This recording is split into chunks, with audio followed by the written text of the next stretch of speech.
Confronting high credit card debt can feel scary, but the good news is, if you owe $10,000 or more in credit card debt, financial relief options are now available. National Debt Relief is currently offering debt relief designed to reduce what you owe and put you on the fast track to becoming debt-free. If you qualify for debt relief, you may be able to pay back less than what you owe and save thousands of dollars. Just visit nationaldebtrelief.com. Imagine only paying one low monthly program payment you can afford and saving money as you become debt-free. National Debt Relief has already helped bring debt relief to over 550,000 U.S. consumers, earning thousands of five-star reviews and an A-plus rating with the Better Business Bureau. You're stronger than your credit card debt. Let today be the day you start turning things around. Take the first step and visit nationaldebtrelief.com to see what debt relief you may qualify for.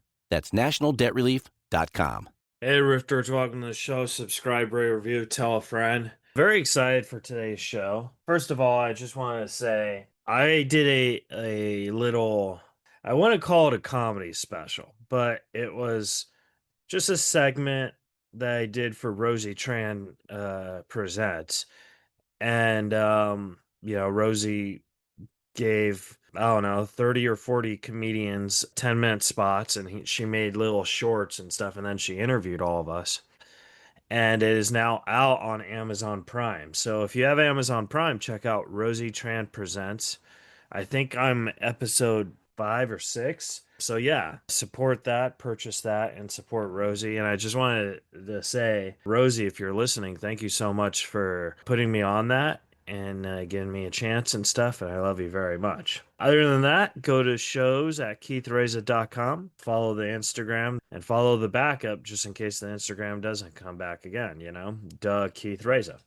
Very excited to have this guest on. He's an actor. He's also a writer, so I'm very curious about that because I love talking about writing. But you've seen him in Spin City, you've seen him in Arli, you've seen him in Instant Mom, you've seen him in Hamburger Hill, the second act. Michael Boatman is going to be here, and I'm very, very excited to talk to him. So this is a perfect opportunity to subscribe, rate, review, tell a friend, and follow us. Write those reviews. We gotta get them. We gotta get them up. The producer always says, gotta get them up. I feel like I'm a pimp trying to tell you guys, gotta write those reviews.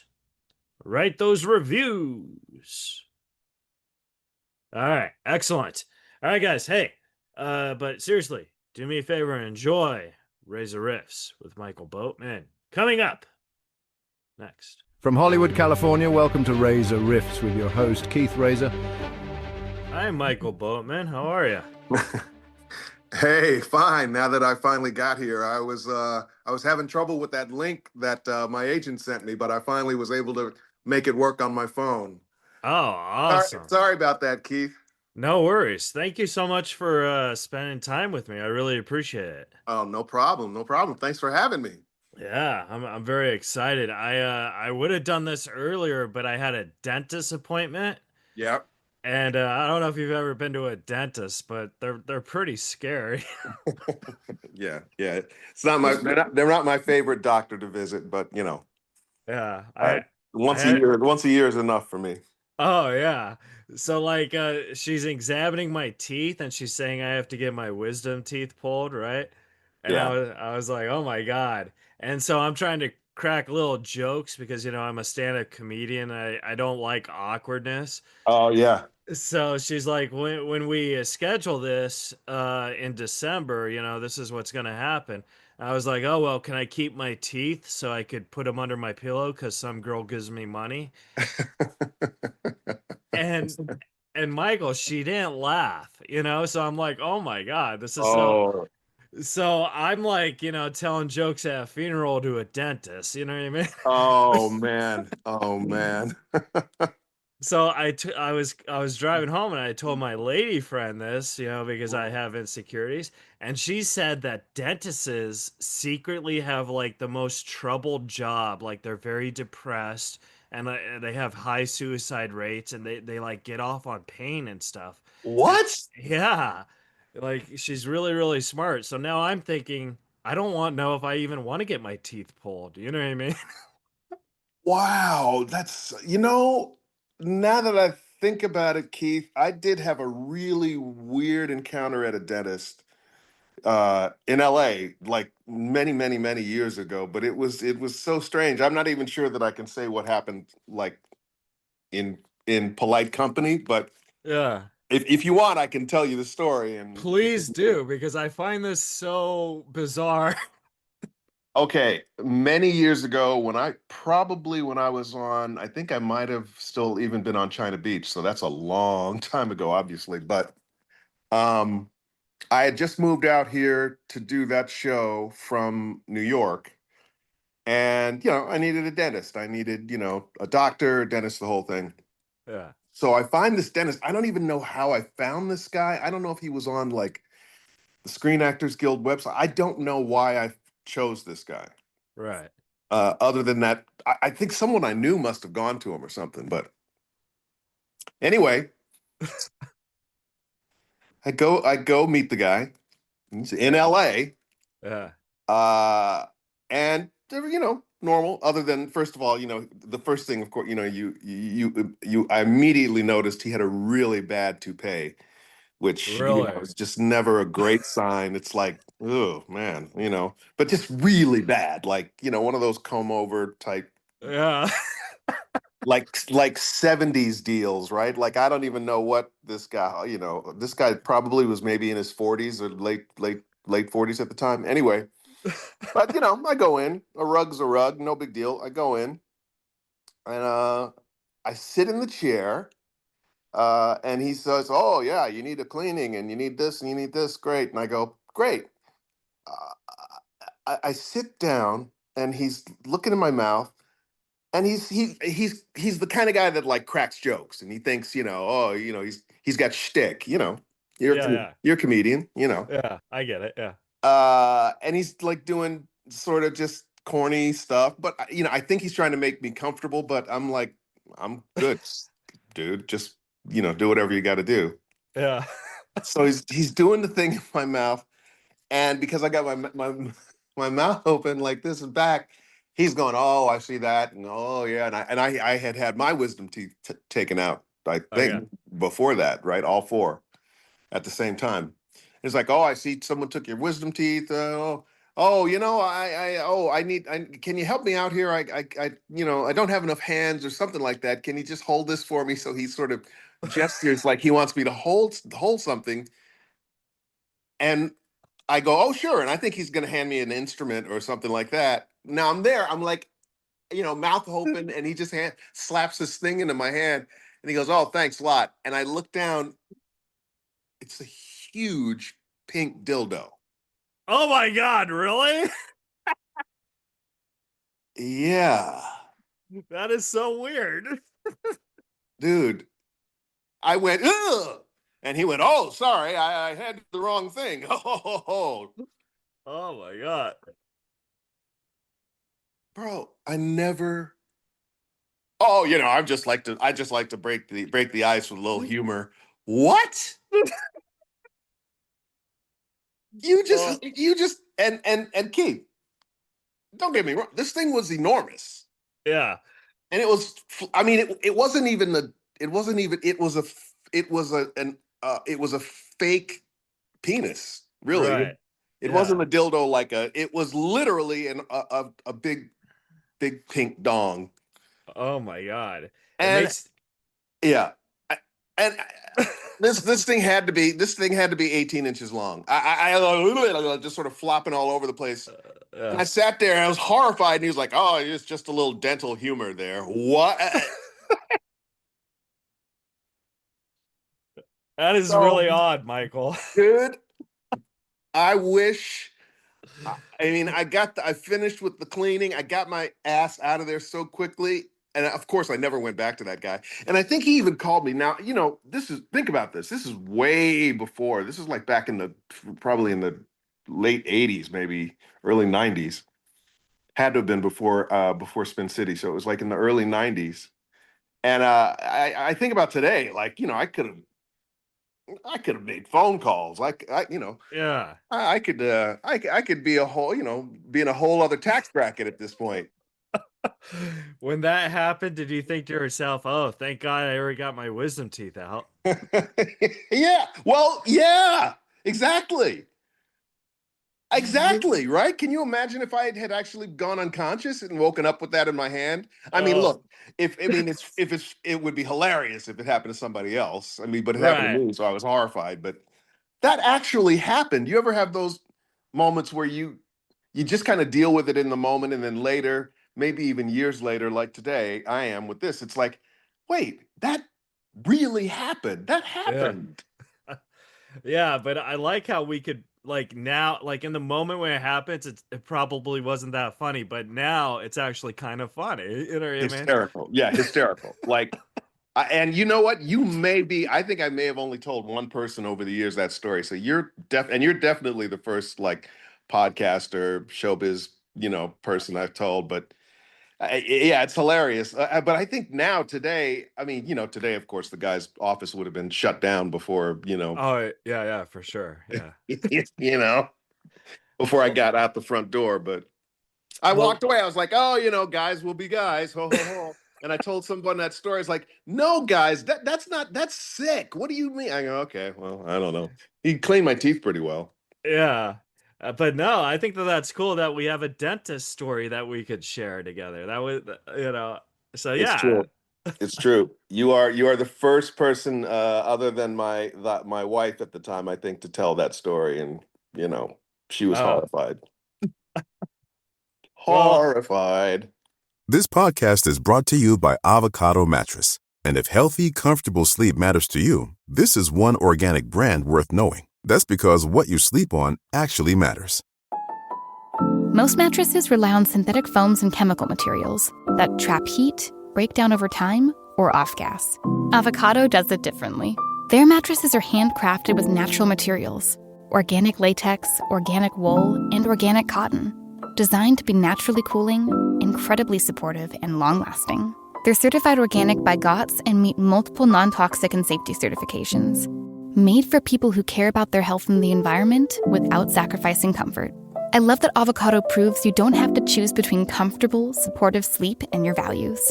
And now, during our Earth Month sale, you can get up to 15% off Avocado mattresses. Just go to avocadogreenmattress.com. Get up to 15% off at avocadogreenmattress.com. avocadogreenmattress.com.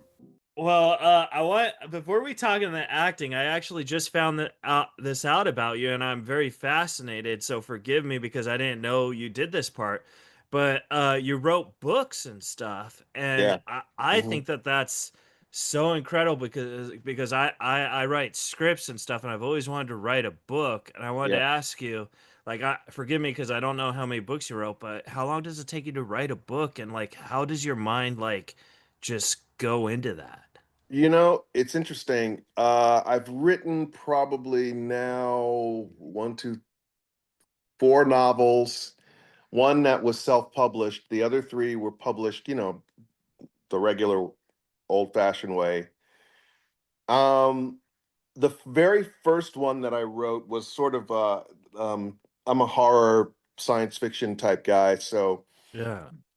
Stephen King is one of my favorites, and he's got a great book called On Writing, you're right. And I think he says in that book, or he says something like every writer or every beginning writer kind of has a manuscript that they sort of just never pull out because it's so bad because it's the first one, and Yeah. I didn't know that at the time, so it took me. And I was working on two shows. I was doing Spin City and Arliss at the same time, right?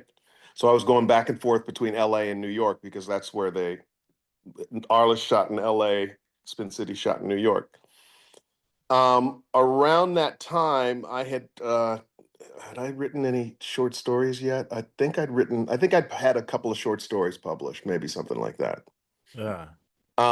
Anyway, I had this idea for a novel. At the time, it was an alien invasion novel because I love that stuff. I love zombies. I love end of the world type stuff and Yeah. aliens, War of the Worlds, all of that kind of thing. Uh, I started writing that first book probably it was while I was on Spin City. And I think it took me 7 years because Really? I had no idea what I was doing. I just sort of like, no, okay, well, it'd be funny if this happened, or scary or whatever if this happened. Um, and Robert Wool, of all people, who was the star of Arliss, and I I'm know sure Robert. Yeah. you know Robert. For years, like I'd be working on this thing, and I'd come back to do a season of Arliss, and he'd go, "You still working on that book? That's crazy. You could, But it was just, first of all, it was a great way to sort of just, um, how would I say it? Like I took one writing class when I was in college, and I didn't really like it, and I wasn't really into writing at the time. I just sort of took it to fulfill a basic requirement or something. Yeah.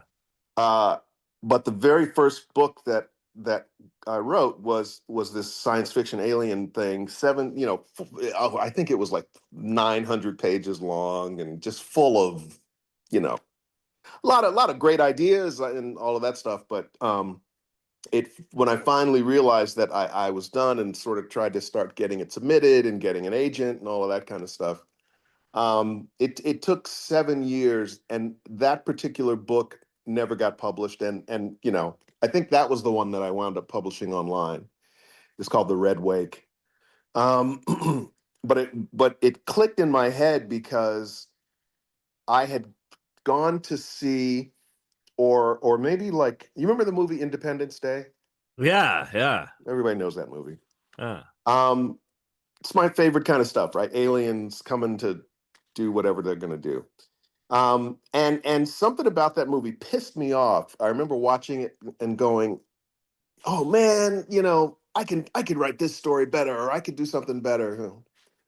Years later, Independence Day is this huge hit, and nobody read my novel. But um, that was it. And in the process of learning and editing and buying every writing book that you could find, and how to, I didn't have time, in my personal life to like take a writing class. I think the first year I started writing was also the first year of Spin City and Arliss, and my daughter was born, all in 1996, right?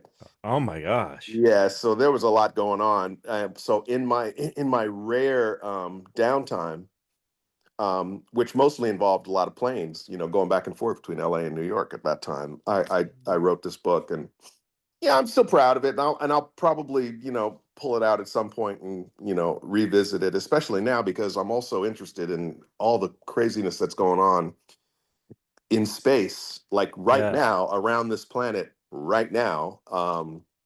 That the mainstream media is not talking about. I mean, there's this huge comet, flying through the solar system right now, that pretty much everyone agrees this isn't a comet. It's acting like it's being driven, and literally this should be the top news story everywhere, and the media's ignoring it. So I don't know what's going on, but it's just that kind of stuff that, like, wow. So I'm a UFO guy. Are you really? Oh Oh. yeah, yeah. I've had experiences all my life, very odd, interesting, sort of. I've seen so many things, weird stuff in the sky, poltergeisty type stuff. Yeah. Okay. Yeah. So I'm a believer. I don't know what it is. I don't know what, Yeah. I have one friend, a buddy of mine who's like, "Oh, that's demonic." And I go, "Oh," and another guy goes, "Oh, you're an experiencer." And I go, Whatever, bro. It's just life is weird, and weird shit happens." So, Oh yeah. yeah. Man, Michael, that's just so cool, because writing a book is, I mean, acting is hard, don't get me wrong, Yeah. because I do some acting too. But Yeah. writing a book, I think, is just 1,000 times harder, because you got to get these words perfect, and you got to get Yeah. the story clear. It's Yeah. not like writing a script. A script you could like use cut twos and angle twos, but like a Yeah. book you got. So dude, congratulations, man. That is such a, I'm proud Thank of you. you, dude. Like Thank you. that's so Thanks, man. cool. Yeah, writing for me kind of combines everything that I love. I've always been like a voracious reader. Even when I was a kid, I was reading stuff I shouldn't have been reading. But Yeah. and then of course acting, and I think initially I was drawn to writing because I've always, I'm pretty good at dialogue. You might Oh yeah. think, might not be surprised because, Yeah. you're an actor, and so I hear things in my head. I hear lines, I hear the way people talk and the way characters speak and that sort of thing. And so that's kind of the way I've always approached it. And then since that first one, like I said, I've had three others published at, small presses, independent presses here and there, and lots of short stories all over the place, and Uh, mostly in that dark horror crime sort of place. no, definitely. Yeah, and people Dude, are always like, friends are always like, but you're so affable, you're so friend. And I go, yeah, but I'm just repressed. I'm from the Midwest, and I don't and I don't share my feelings. So there you go. Oh.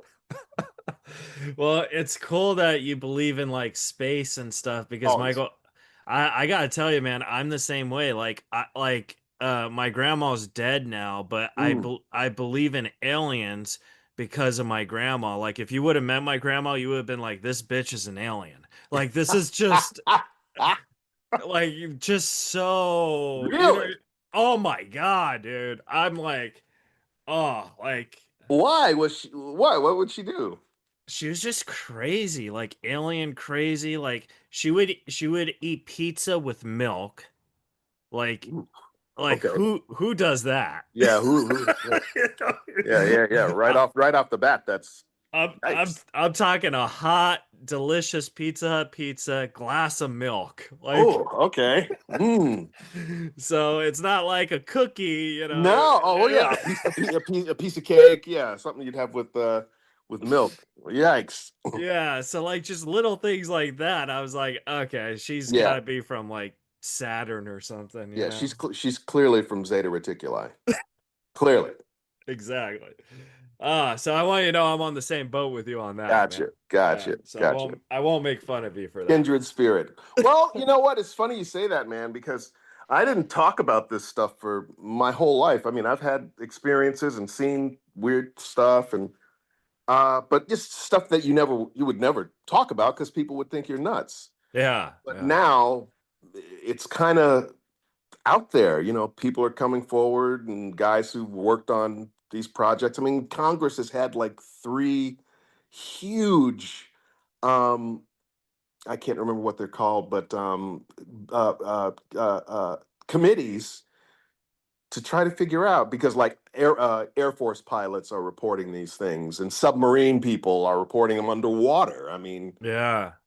so there's definitely something going on out there. I don't know if it's aliens. I don't know, but there's stuff that we're not being told. But I honestly, to tell you the truth, Keith, I think we're about to find out some pretty crazy shit has gone on. Oh yeah. You I know, mean, we also live in a world too. I think we've always lived in this type of world, but I think now with like the internet and AI and all that stuff, we live in a world where anything is possible and yeah, nothing is impossible. it's true. So, and like, I kind of like to stay away from politics, but just look what's Yeah, going me on. too. Just look what's going on there, and then like sports and stuff. You know what I mean? Yeah, Like, how did the Jets win on Sunday? You know what I mean? right, Like, right, it's just right, right. yeah. I mean, I lived in New York for 30 years, so believe me, that's like, I mean, I'm originally from Chicago, so I always have a soft spot in my heart for the Bears and, Yeah. the Sox and that sort of thing. But clearly, obviously, the Jets and I mean, and even the Dodgers win here recently. It's Oh all, yeah. but I think, I don't know, Keith. I feel like we live in a world that we quite haven't been told the truth about a lot of reality here.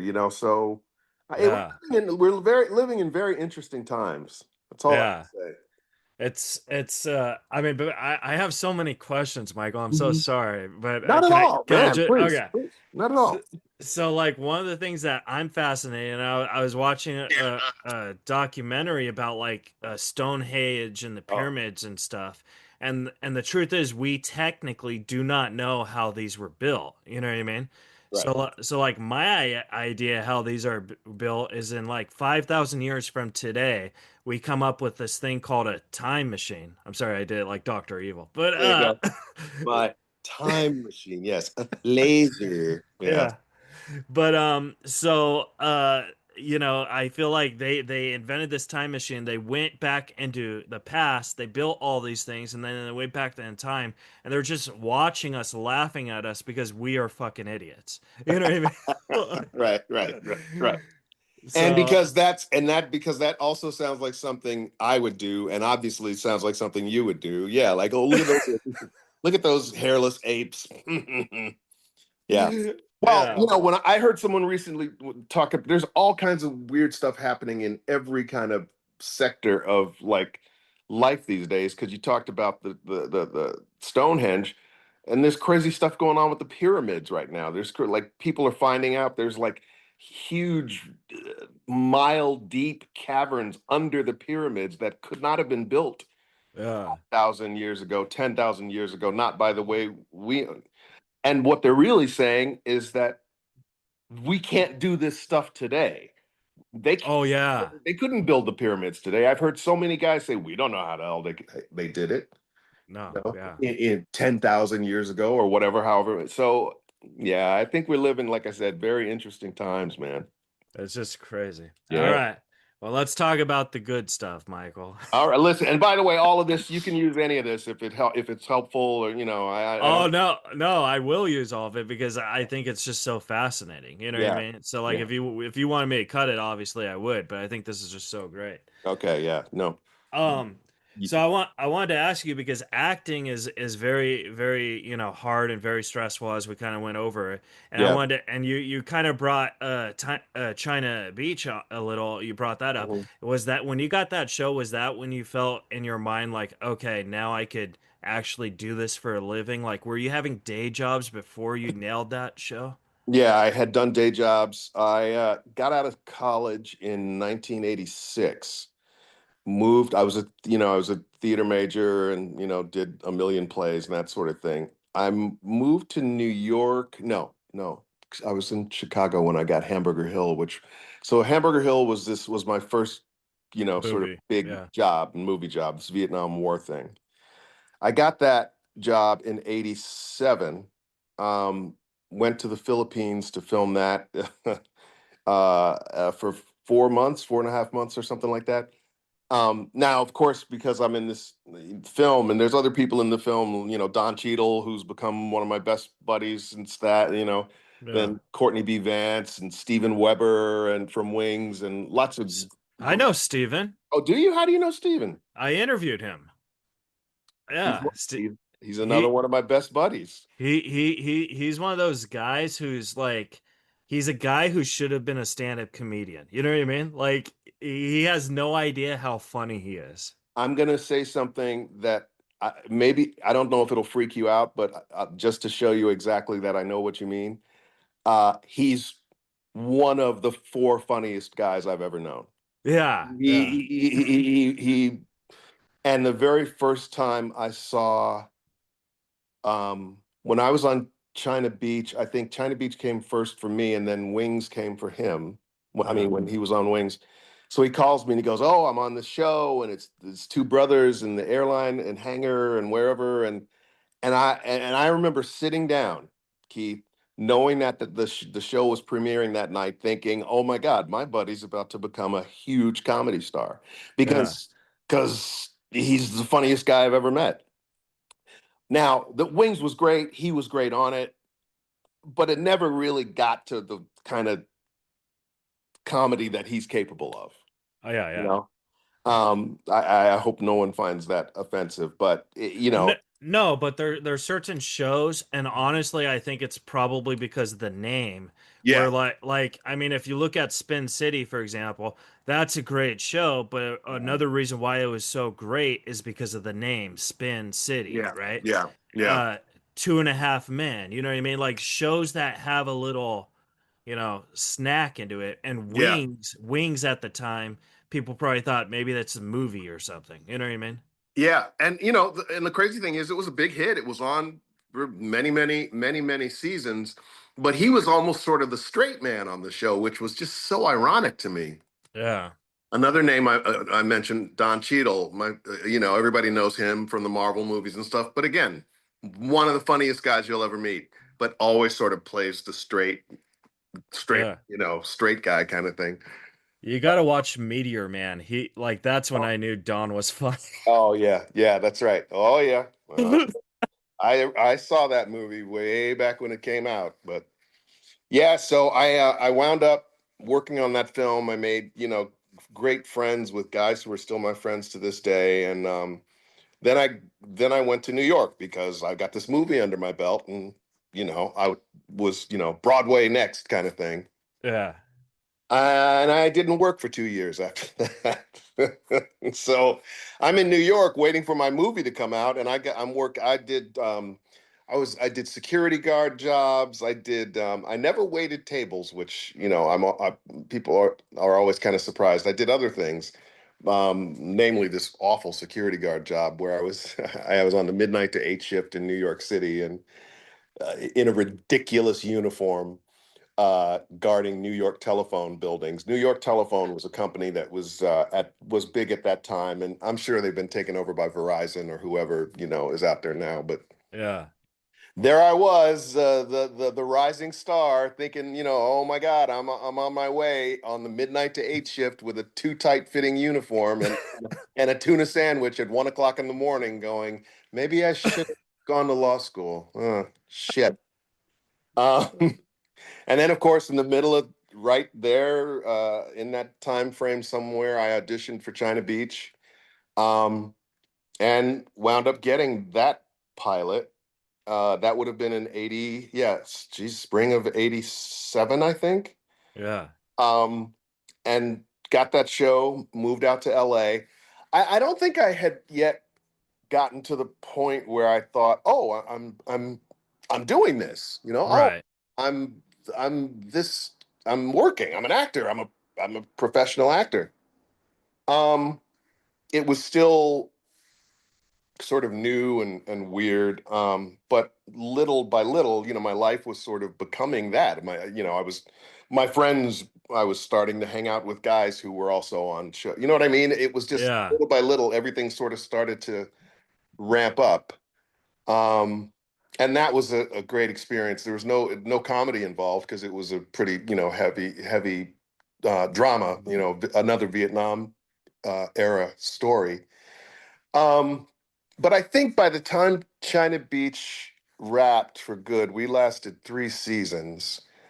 And I think by that time, enough sort of other opportunities, a TV movie here, a play there, kind of thing, started to sort of come along. And then a casting director said to me, "Oh, well, there's a great story about sort of stardom when a young actor gets to LA, or something like his agent will say, "Oh, hey, we're looking for a Brad Pitt type. Sorry."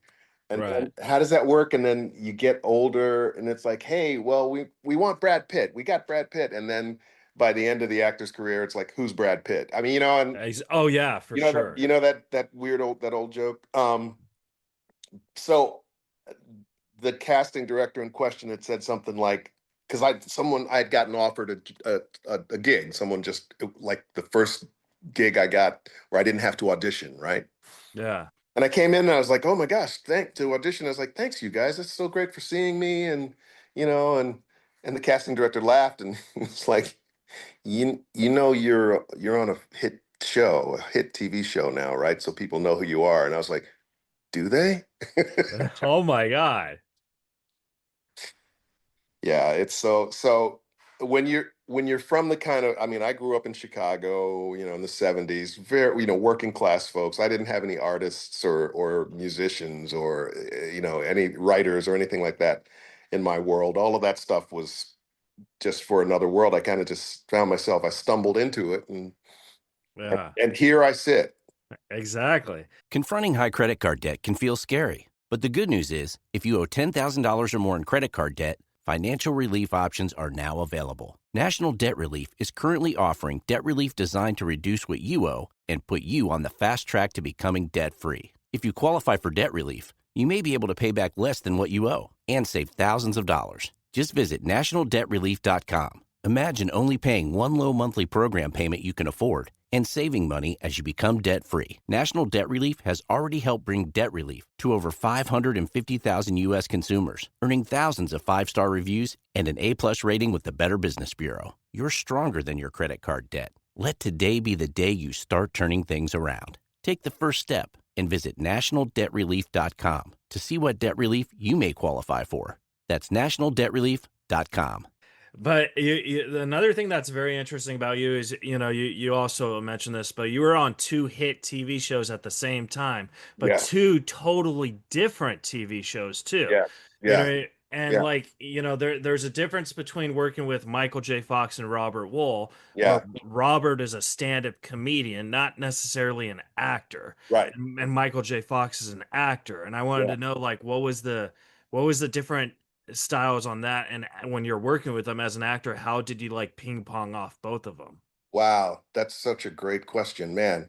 Well, so Spin City, for those of your listeners who remember, was multicam, in front of a live audience, Yeah. which was so great. We rehearsed for a week, starting on a Monday, and then on that Friday, we'd rehearse every day, all day, and on then Friday we'd shoot the show in front of a live audience. We'd have a great warm up guy. I'm sure you've probably done that gig. I don't know if you've ever done that gig, but I did it once and I yeah, hated it. I yeah, was like, yeah. Now I think from what I've heard, I've heard from friends who've done it, like they either love it or they hate it. yeah, it is so bad because you have to be so clean, and I'm just thinking, I just want to be on the fucking show. I don't Right. want to do this. Right. And so, I mean, yeah, you got kids in the audience. You got old, pink-haired grandmoms who are pissed off. So, And they buy pizzas, and I remember I was like, "Hey, I think we have cups of milk." oh, see, your alien heritage came out, man. You couldn't hide it. You too are from another world. They're like, Mom, we went to Spin City. The warm-up guy was so weird. He gave us pizza and milk.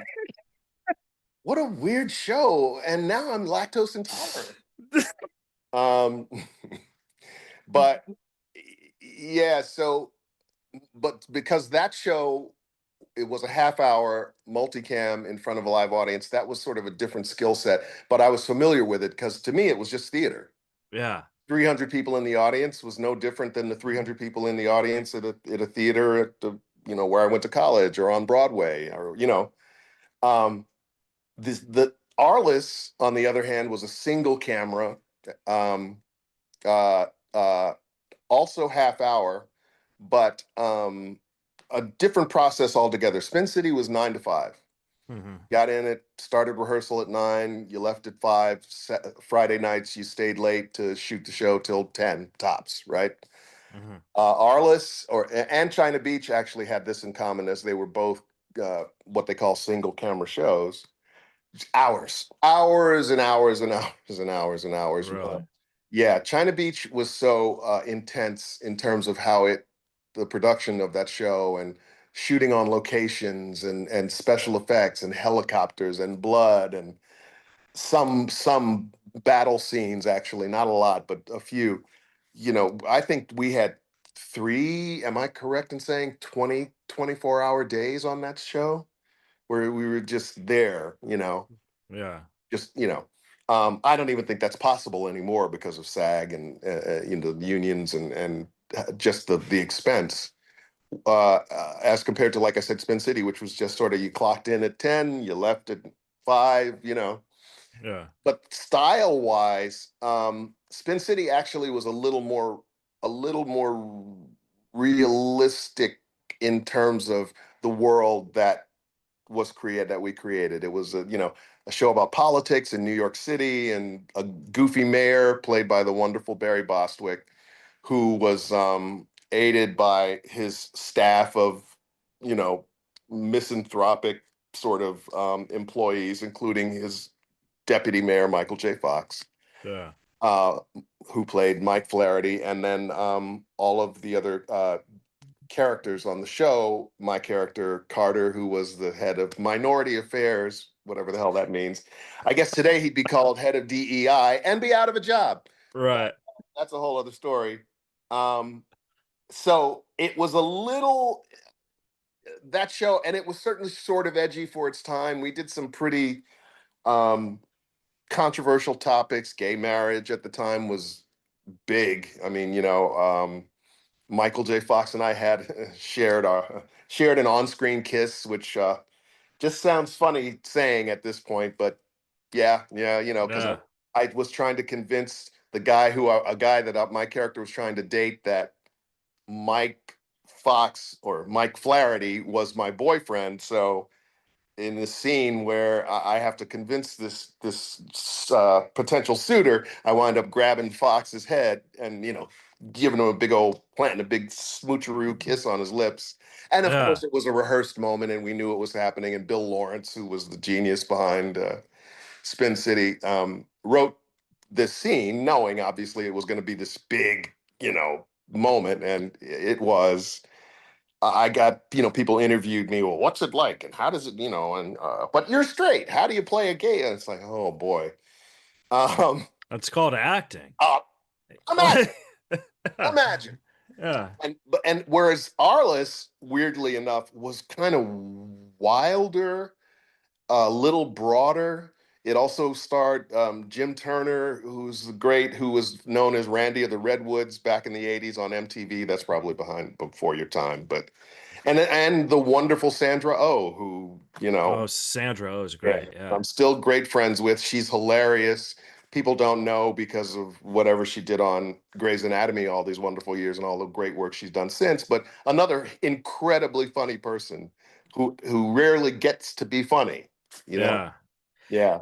Now this next question is probably gonna like be formatted a little weird, but hopefully you understand my point. Yeah. So like when you're on Spin City, there was a time where if you're a movie star, you're a movie star, and if you're a TV star, you're a TV star. And Yeah. I think Michael J. Fox is the first actual star to kind of break that rule. Yeah. And then at time it's kind of like what the fuck's going on, but he Yeah. did it. And I Yeah. wanted to know like it was that how did that crew like react to that? You know what I mean? Yeah. I remember my manager saying, "Oh my God, this is a big deal," just for the reasons you just cited, Keith. It's like Michael J. Fox, he hasn't been around for a minute, but everybody loves him and he's America's sweetheart. And of course, the Back to the Future movies and all of the wonderful movies he did, but over all of it was, Banging Yeah. Ties, of course. Um, it was a big deal.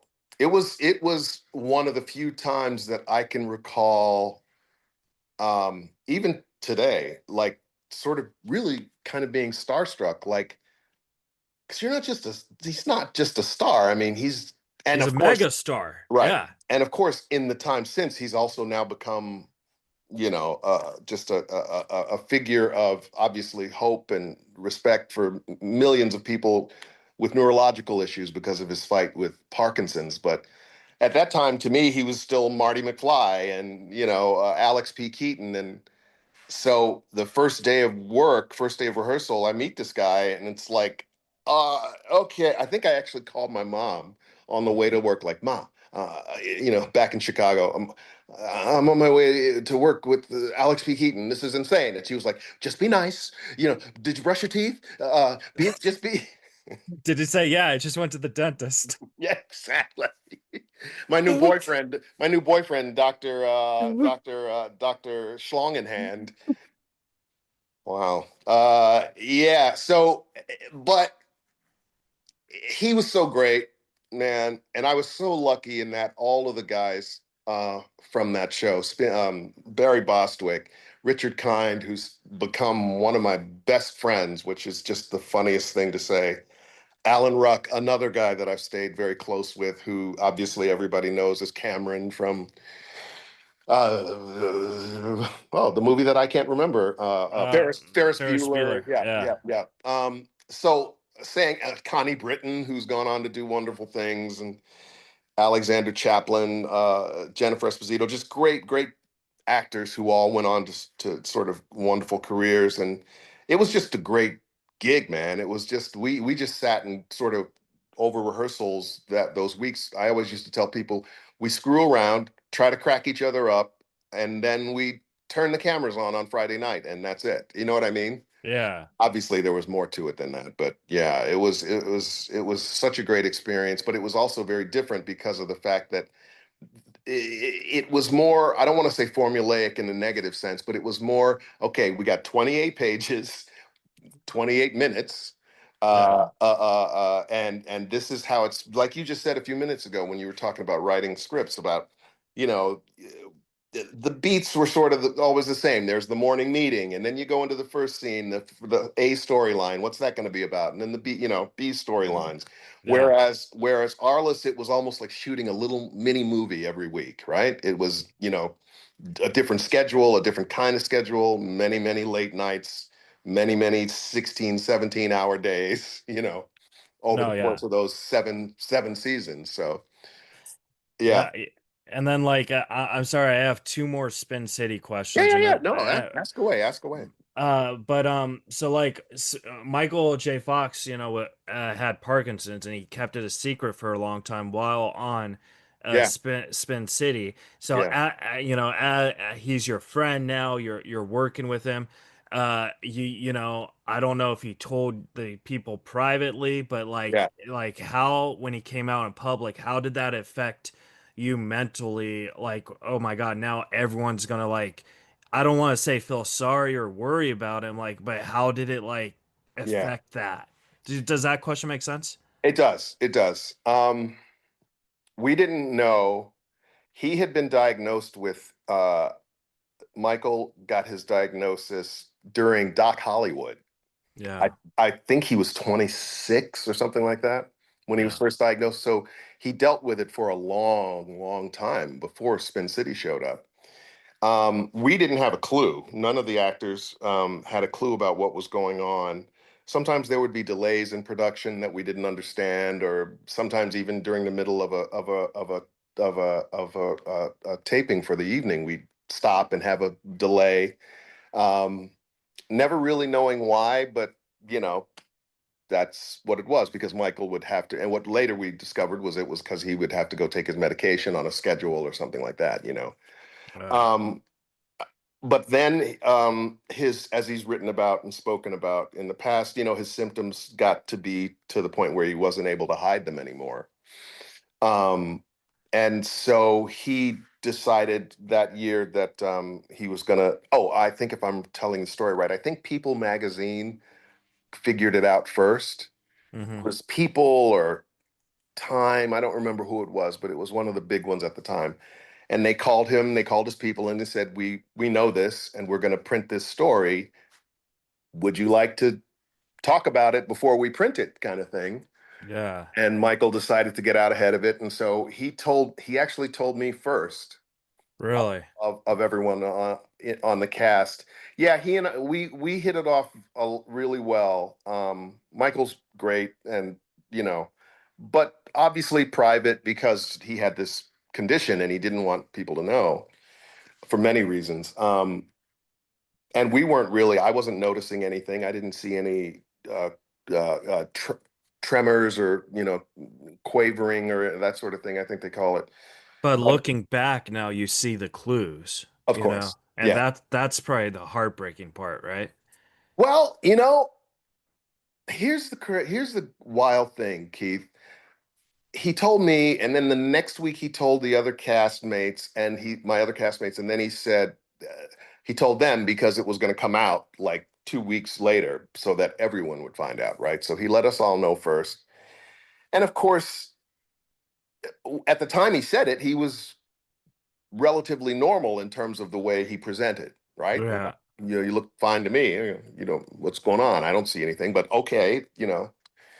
Uh, you said heartbreaking. What's amazing about his story with Parkinson's is he's so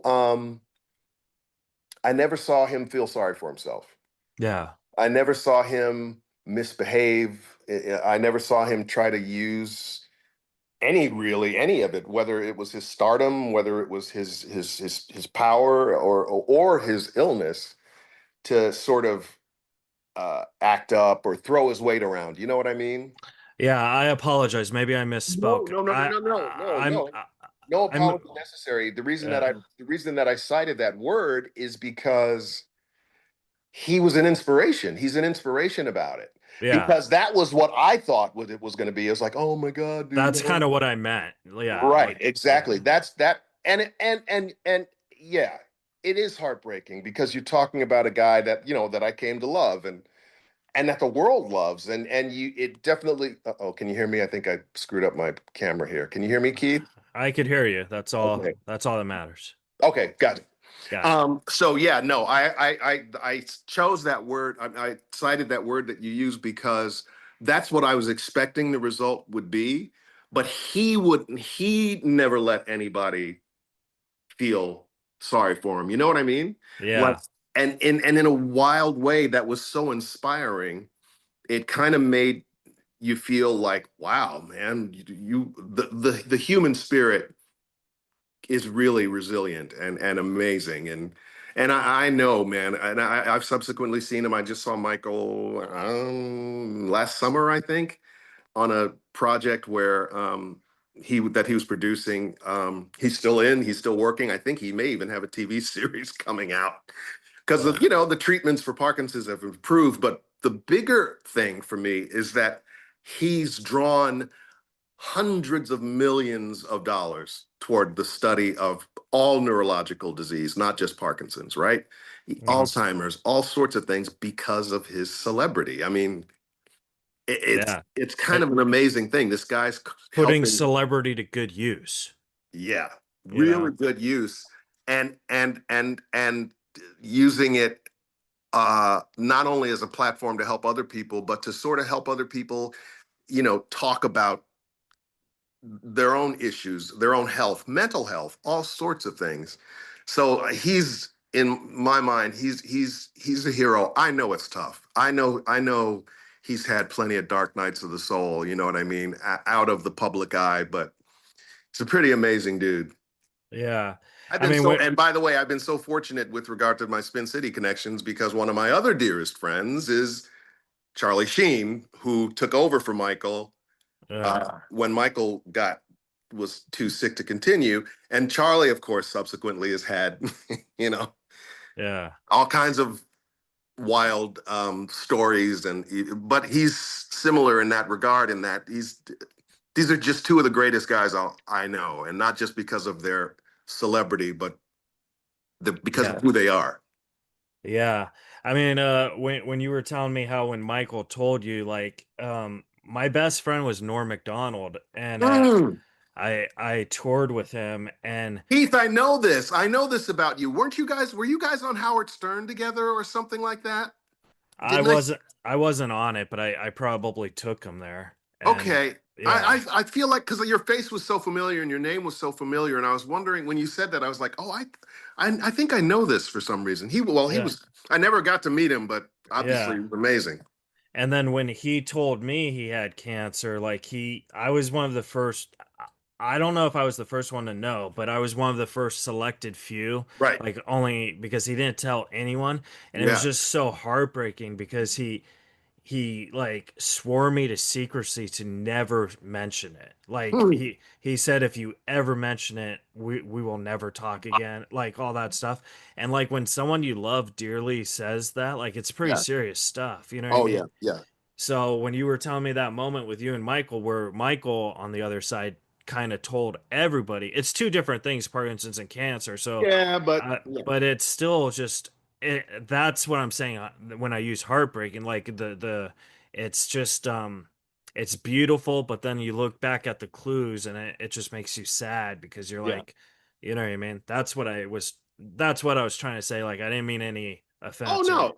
And okay. and no, I would never take it that way, nor would Michael, because but I think you're right in that that's the normal and appropriate. These are I mean, obviously, with Norm, what happened, he passed away and Michael's life is affected and the lives of his family and all of that stuff. But you know what, man? His son just got married a couple of weekends ago. I wish that family nothing but the best and He's living the life, you living know? the life. And he's a great, great, inspiring guy. Yeah.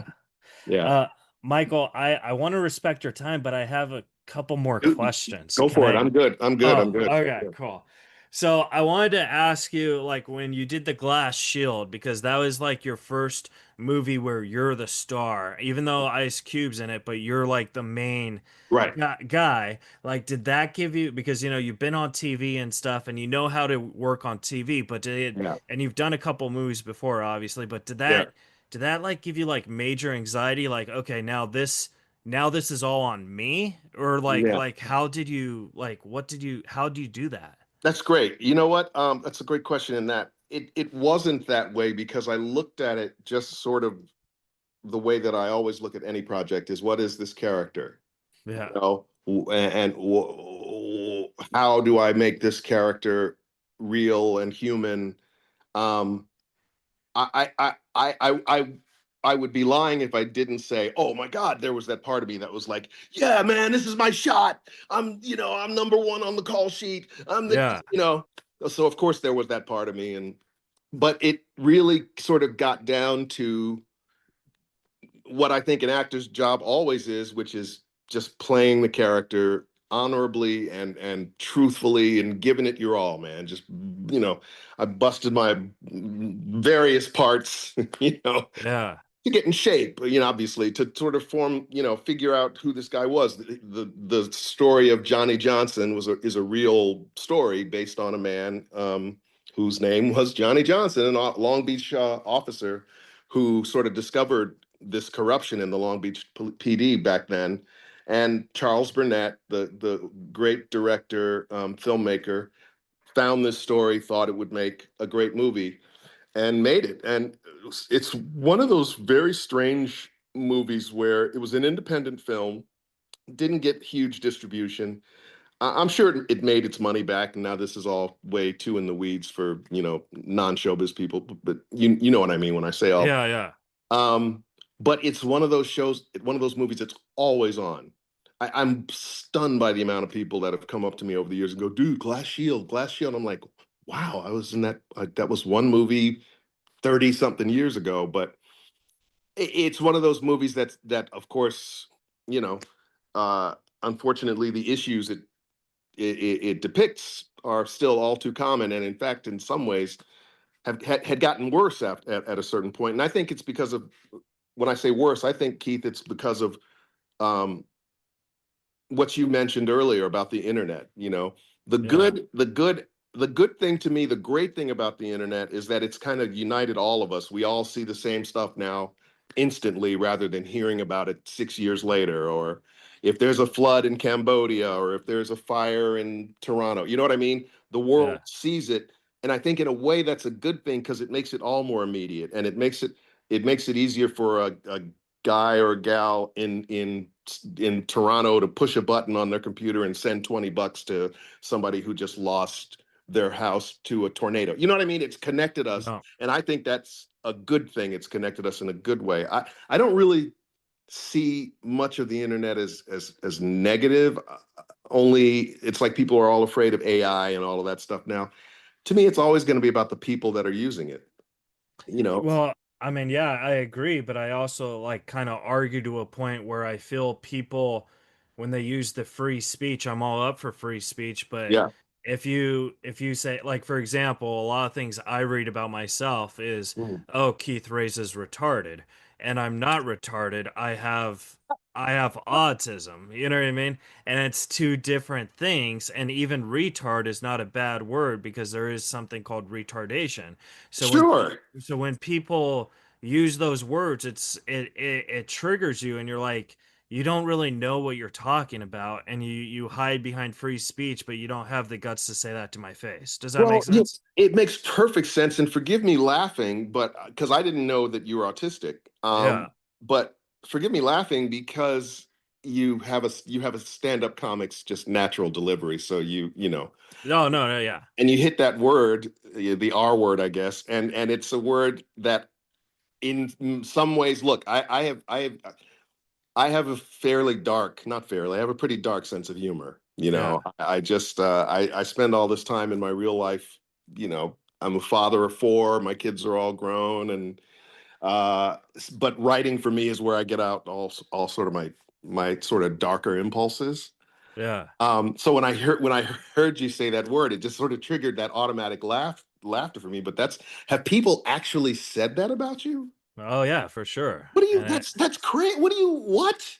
yeah, like because in my stand-up comedy, I basically talk about being on the spectrum and watching porn. So like it's kind of like that, you know what I mean? So it's That's right. Wait. Okay, Keith, this is weird. yeah. I've attempted stand up one time. Oh, did you really? It's a lot of fun, terrifying, Yeah. way scarier than acting, as far as I'm concerned. Really? And people say, well, why? What do you mean? I go, no.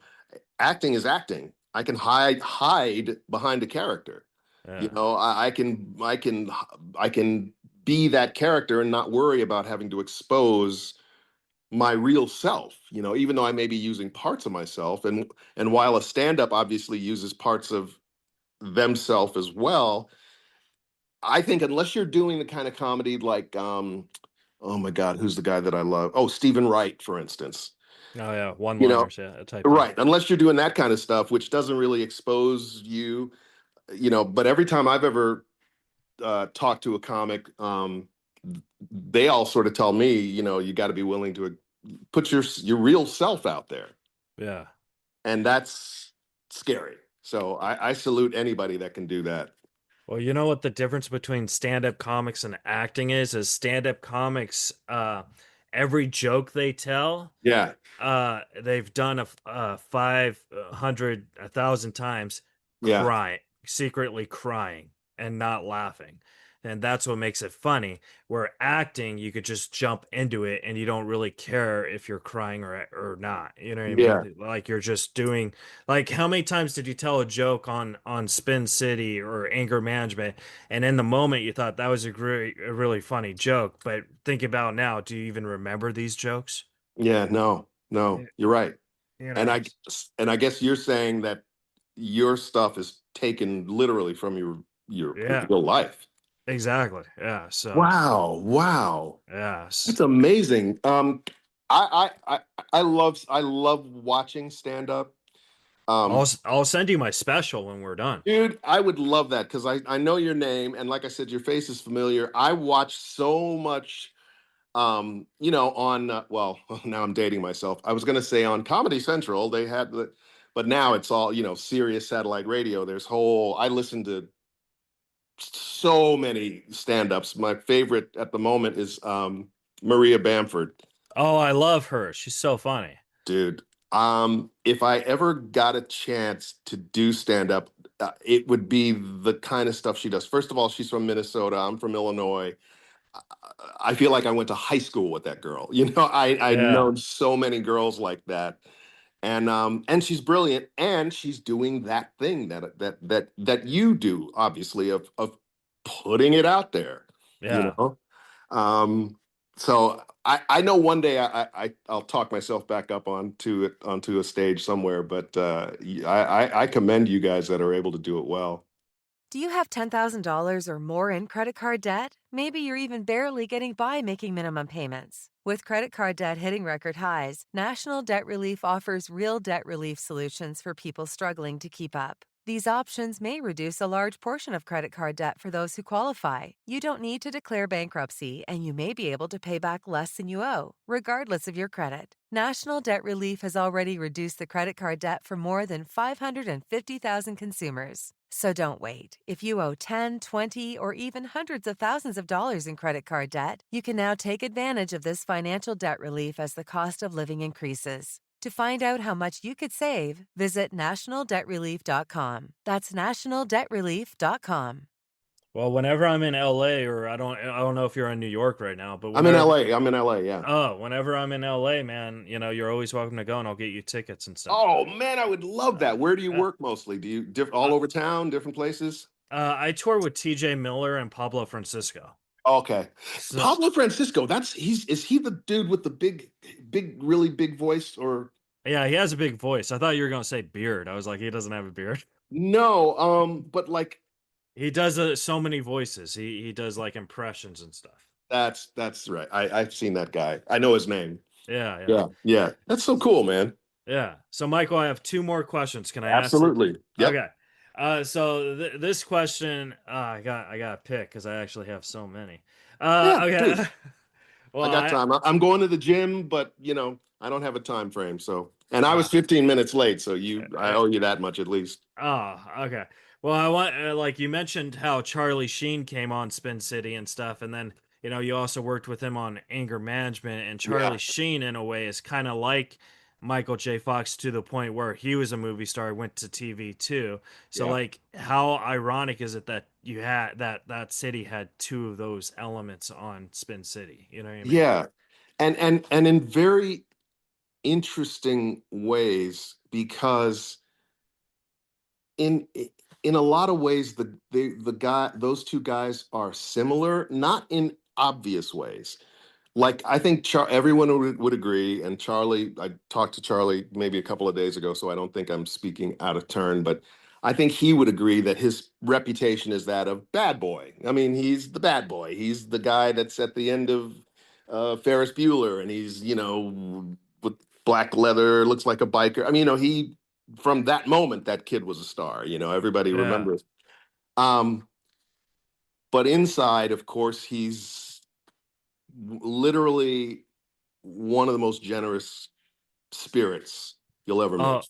oh yeah, for sure. No matter what's going on with him, and I've been friends with him through a lot of stuff and witnessed his struggles and his successes and all of that stuff. He remains literally, Keith, if you interviewed him. I've been trying to get him. His manager said yes, and then his publicist said no. So I'm like, Keep trying, dude. Keep trying it. I'm like, who? This is Keep not trying. gonna, Yeah, keep trying, because if he hears, and quite honestly, I'll drop a note for you too, because he's Oh, great, and I think Michael and I see each other every couple of years. Charlie and I talk maybe once a month. I haven't seen him in a long time. COVID, of course, and then I've been living in New York for the last 32 years. So I recently moved back to LA. yeah. But they're interesting because Charlie plays the bad boy and is kind of the softy on the inside. Mike is the sweetheart, but he's not hard, but he's very private, right? Yeah. And so, he wasn't the guy that necessarily would hang out with everybody. He'd hang out one-on-one for sure, like with me or with Alan Ruck or Richard Kind or Charlie is life of the party. But well, that doesn't sound. But yeah, but I mean, just in terms of like he walks into a room. I'm telling you, Keith, you when you interview him, and I'm sure you will, I guarantee you 10 years down the road, 20 years down the road, if you guys ran across each other at LAX, he'd go, "Oh, Keith Reza. Oh, how you doing, man? How's it going? Oh, I didn't get to see your show that night." He's one of those people that has a phenomenal Yeah. grasp on people. You know what I mean? Well, I mean, I would love to. I mean, like I said, I've been trying, but here's something that this is gonna make you laugh about Charlie Sheen. Yeah. So, my biological father, and I'm not kidding, Michael, he looks 100% like Charlie Sheen. So, growing up, I used to tell people, just as a joke, my dad's Charlie Sheen because he was never around, Yeah, yeah, yeah. And like everyone's all bullying me. I was like, oh yeah, well, my dad's in Hot Shots and he's going. Wow. Well, now that's funny because I will say this. I don't know what your dad looked like, but you kind of look like Emilio Estevez. I could see Oh my god. if you were an Estevez cousin. I mean, because that's their real name, Estevez, and Yeah. Sheen was taken by Martin, by their dad. But I could see it. Yeah. Ramon, their brother Ramon. Yeah. I could kind of see it in there. So yeah, it was just so You guys funny. might really be related. Yeah, that'd be so cool, you know what I mean? All right, so my final two questions. one, I wanted to ask you, like, as an actor, because when you start, you got all the success with Arliss, Spin City, and anger management and stuff. When you're starting, you probably had fears, like in the business, like, oh, am I going to get a job? And then you got a job. But now, where everything is probably not paying what they used to pay, and streaming and all this stuff, you're getting older. The characters, most shows now only last 1-2 seasons max. Yeah. Like do you have like fears for you, like when you get a job, thinking, okay, how am I going to play this to make it memorable? Or Yeah. like, does that question make any sense? It does. I think every actor, and it's kind of a joke, certainly among actors. I'm past 50. I'm past my 50s. I'll put it that way. Yeah. Every actor, I think every actor thinks they're going to get fired every day. I mean, I definitely, pretty much for the whole run of China Beach, was waiting for them to fire me. I'm like, I know that so I say that to say, so as a result, you made sure that your lines were learned and you were on time and you just want to be a good boy. And, Yeah. once you get a few gigs under your belt, and success and failure. I mean, I've done pilots that never saw the light of day, right? Movies that no one will ever see. But once you sort of get a few of those under your belt, and it begins to become routine. Yeah. I listen. I don't really think it's routine. I think it's a miracle to get up, as you do, in fact, in front of an audience, and presume that you're going to say something that's going to make them laugh, or if it's a drama, say something that'll make them cry or think or whatever, or distract them from their lives for an hour. I think it's a great privilege. In some ways, I think we're the luckiest people in the world. But the business has changed so much, even just since I started.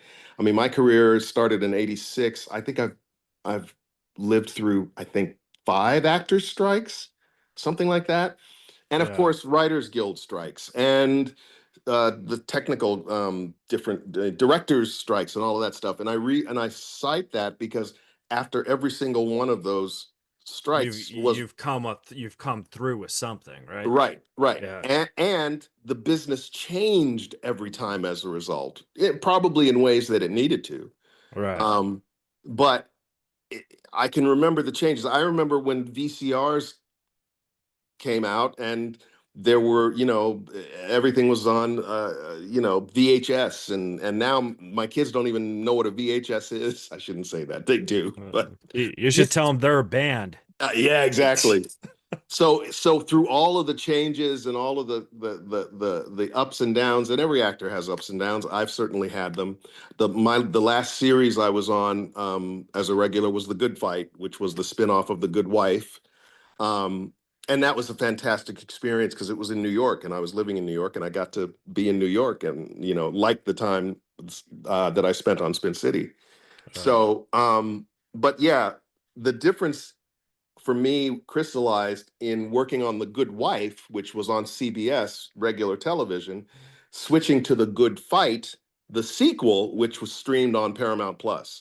And Yeah. it's sort of just uncharted territory. I think it kind of still is, really. There's, weirdness in the way the shows air, and you don't know. And so it's just sort of, I think the basic message here is you got to be flexible and patient, and Yeah. and keep your nose to the grindstone. I know plenty of people, and I'm sure you do too, who just sort of give up after a certain point.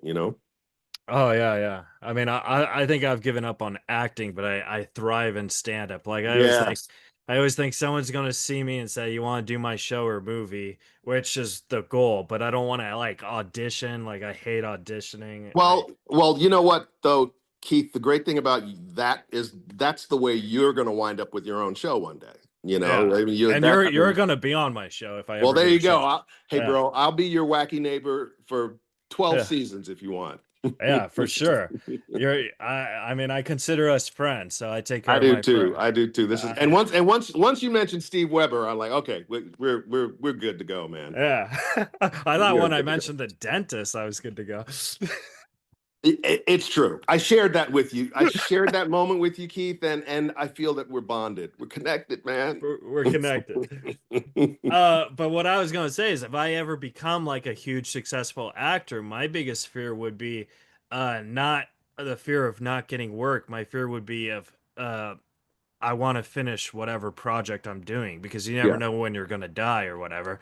And I think that that would be the worst thing of fearing is if you're filming like, I don't know, The Godfather Part 2, you know what I Yeah. mean? And you Yeah. die in the middle of it. Like you just died in the middle of the best movie of all time. You know what I Right. mean? Like, Right. Well, the great thing about that, and I get that. The great thing about that though, Keith, is you'll the movie itself when it comes out may bomb, but you'll be famous forever because you'll be the guy that died during Godfather 2. You know, and also you'll have your stand up in the film, and people can go, comedian Keith, Reza, he was going to be huge, and you know they'll be talking about it for 60 years. yeah. I'm excited to show you my special. I think you'll really dig Oh it. yeah, man! Please, I would love to see it. I would love to see it. I was just watching because I really do love watching stand-ups. I was just watching Nikki Glazer on SNL the other night. Yeah. She was great. Yeah, she's great. And then my last question for you, this has nothing to do about with you or your career, Yeah. but you spiritually and personally. Uh, I wanted to ask you if you were like an ice cream flavor, like from Ben and Jerry's, and you had like your own flavor and you can name yourself whatever you want, what would you name yourself and what kind of ice cream would you be? Oh wow! Holy smokes! What a great question. Well, I love chocolate, and I am chocolate. So there's Uh, that. How about that? Chocolate, I am chocolate. chocolate, I am chocolate. Yeah, baby. All right. Yeah. Put some Cool. nuts in there, maybe some macadamia nuts. Oh, Yeah. yeah. Oh, All I right. get it. Wait, there you go. Chocolate, and M for macadamia. Chocolate, I am chocolate. Oh, Come on, man. Come on. dude, we just did $1 million idea on Reza Rifts. This is Let's great. do it. Let's do it. Well, where can the folks at home follow and support you? You got Instagram, I'm on Facebook. Instagram. I am on Facebook.